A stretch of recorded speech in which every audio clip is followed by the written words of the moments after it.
अस्सलाम वालेकुम जी। आज मैं आपको सिखा रही हूँ टेरियाकी सॉस बनाना। चीज़ें आपको दिखा देते हैं। आपको ज़रूरत होगी इसके लिए पानी, साथ आपको चाहिएगा डार्क सोया सॉस, कॉर्नफ्लावर या कॉर्नस्टार्च जिस तरह आप उसको प्रोनाउंस करते हैं, थोड़ा सा पानी चाहिए होगा इसको मिक्स करने के लिए। साथ ही आपको चाहिए चीनी, यानी कि ब्राउन शुगर में इस्तेमाल करें या वाइट भी इस्तेमाल कर सकते हैं, लेकिन इसमें ज़्यादातर ब्राउन का इस्तेमाल होता है। हनी यानी कि शहद चाहिए होगा। फ्रेश जिंजर आपको चाहिए, बहुत फाइनली इसको आप चॉप करेंगे।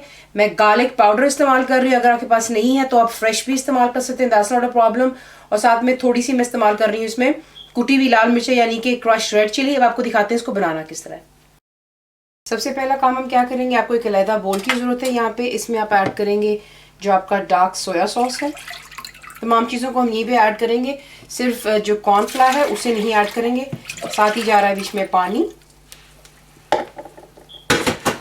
और बीच में जाएगी sugar, fresh ginger, garlic powder, Honey और कुटी हुई लाल मिर्चें यानी कि क्रश रेड चिली। इन तमाम चीज़ों को आप बीच में बोल में डाल करके अच्छे से पहले मिक्स कर लें। अच्छे से आपने सब कुछ इसमें मिक्स कर लिया है। सिर्फ कॉर्नफ्लावर जो थोड़ा सा पानी हमने एक साइड पर रखा है। फ्राइंग पैन लेंगे और तमाम चीज़ें जो हैं इसमें डालेंगे। आप देख रहे हैं नीचे बोल के अभी शुगर है। हमने इसे एक बॉयल पर लेके आना है और वेट करना है कि जब तक कि तमाम शुगर जो है इसमें अच्छे से मेल्ट हो जानी चाहिए, और हनी भी जो है मेल्ट हो जाएगा बीच में। तो बॉयल का वेट करते हैं और फिर आपको दिखाते हैं नेक्स्ट क्या करना है। यहाँ पर आपको मैं ये दिखाना चाहती थी कि जैसे इसमें बॉयल आया, मैंने इसे बिल्कुल लो और मीडियम के दरमियान में रखकर इसको मैंने सिमर करना है आपने, यानी कि give it about a minute और सो। और उसके बाद आपको दिखाते हैं कि नेक्स्ट स्टेप क्या है।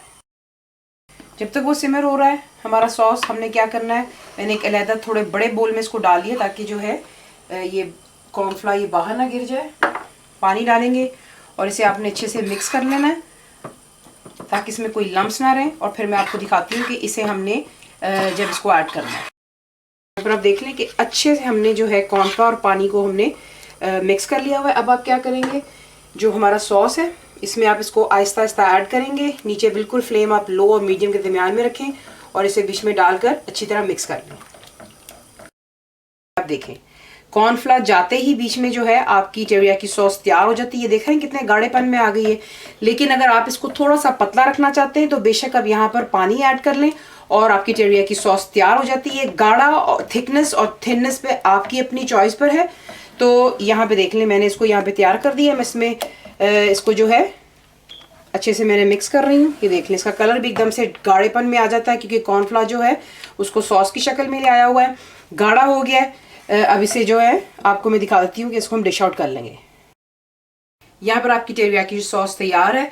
इसके बनाने के बहुत से फ़ायदे देखें। मैंने ज़्यादा बैच बनाया, अगर आप थोड़ा बनाना चाहते हैं तो बेशक आप थोड़ा बनाएं। ज़्यादा बनाएंगे तो बॉटल्स, इनको ठंडा हो जाने पे बॉटल भरें, फ्रिज में रखें। ये मैरिनेशन सैंडविचेस, चिकन के मैरिनेशन पे काफ़ी काम आती है। इंशाल्लाह मैं आपको ज़रूर रेसिपी दिखाऊंगी जिसमें मैं इसका इस्तेमाल करके आपको दिखाऊंगी। फुल रेसिपी के लिए आप जाएंगे मेरी वेबसाइट पर। ज़रूर बनाएं। आपको कैसा लगा दुआओं में याद रखें। Thank you for watching the video.